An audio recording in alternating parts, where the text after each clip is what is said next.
You have said you would solve this war in 24 hours. You said so just before the break tonight.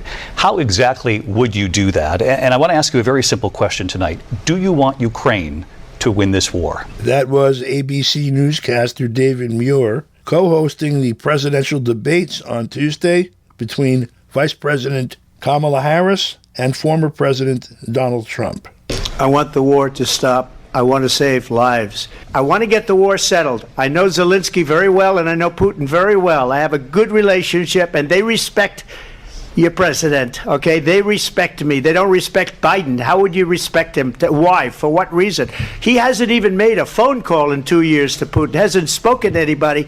They don't even try and get it. That is a war that's dying to be settled. I will get it settled before I even become president. If I win, when I'm president-elect, and what I'll do is I'll speak to one, I'll speak to the other, I'll get them together. That war would have never happened. And in fact, when I saw Putin after I left, unfortunately left because our country has gone to hell, but after I left, when I saw him building up soldiers, he did it after I left, I said, oh, he must be negotiating. It must be a good, strong point of negotiation. Well, it wasn't, because Biden had no idea how to talk to him. He had no idea how to stop it. And now you have millions of people dead, and it's only getting worse, and it could lead to World War III. Don't kid yourself, David. We're playing with World War III, and we have a president that we don't even know if he's... Where is our president? We don't even know if he's a president. And just to clarify here... They threw him out of a campaign like a dog. We don't even know. Is he our president? But we have a president, Mr. President, that doesn't know he's alive. Your time is up. Just to clarify in the question, do you believe it's in the U.S. best interests for Ukraine to win this war, yes or no? I think it's the U.S. best interest to get this war finished and just get it done. All right. Negotiate a deal, because we have to stop all of these human lives from being destroyed. I want to take this to Vice President Harris. I want to get your thoughts on support for Ukraine in this moment, but also, as Commander-in-Chief, if elected, how would you deal with Vladimir Putin, and would it be any different from what we're seeing from President Biden? Well, first of all, it's important to remind the former president you're not running against Joe Biden, you're running against me. I believe the reason that Donald Trump says that this war would be over within 24 hours is because he would just give it up. And that's not who we are as Americans. Let's understand what happened here. I actually met with Zelensky a few days before Russia invaded, tried through force to change territorial boundaries, to defy one of the most important international rules and norms, which is the importance of sovereignty and territorial integrity. And I met with President Zelensky. I shared with him American intelligence about how he could defend himself. Days later, I went to NATO's eastern flank, to Poland and Romania. And through the work that I and others did, we brought 50 countries together to support Ukraine in its righteous defense. And because of our support, because of the air defense, the ammunition, the artillery, the javelins, the Abrams tanks that we have provided, Ukraine stands as an independent and free country. If Donald Trump were president, Putin would be sitting in Kyiv right now. And understand what that would mean, because Putin's agenda is not just about Ukraine. Understand why the European allies and our NATO allies are so thankful that you are no longer president, and that we understand the importance of the greatest military alliance the world has ever known, which is NATO, and what we have done to preserve the ability of Zelensky and the Ukrainians to fight for their independence.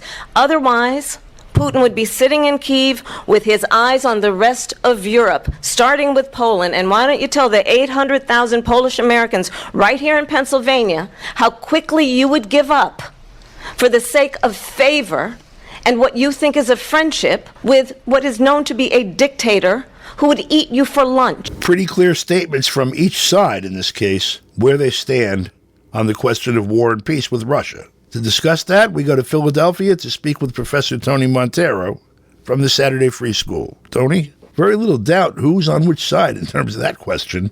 What do you think about this? My takeaway from the debate last night was that the high point was the discussion of the Ukraine war and the Israeli war against the people of Gaza.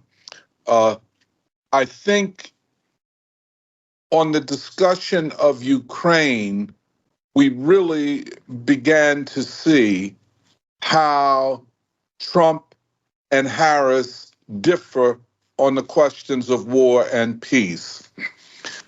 What Trump was saying, in effect, is that the war in Ukraine is a waste of life and resources of the Ukrainians and the Russians, but also of the United States and its NATO allies, and that he wants to end that war as soon as possible. Harris said the opposite. She wants to continue the war until there's a victory, by which she means that a Ukrainian government is put in place that will become a part of NATO, hence US and NATO missiles and other weapons on the border of Russia. Trump, I believe, understands that the question of the status of Ukraine is an existential question for Russia, almost on the level of the Nazis coming into Ukraine and invading the Soviet Union in 1941. But I think also that you can pick up in Trump, crude though it is, a sense of solving the problems of the world and of the international order through means other than warfare. He's looking at something similar to the peaceful coexistence of nations, a world where there might be tension, but there might not at the same time be war. But I think what undermines his general attitude against war is his inexplicable position on Gaza and Israel. And that might have more to do with the power of the Zionist lobby and Zionist money over American politics. But I think at the end, the debate for me boiled down to the question of war and peace and where the two of them stood on this. Kamala Harris is the candidate of permanent war, including genocides, and taking the world to the brink of nuclear war. Professor Monteiro, thank you for your time. Thank you very much, Don. For KPFK, I'm Don DeBar.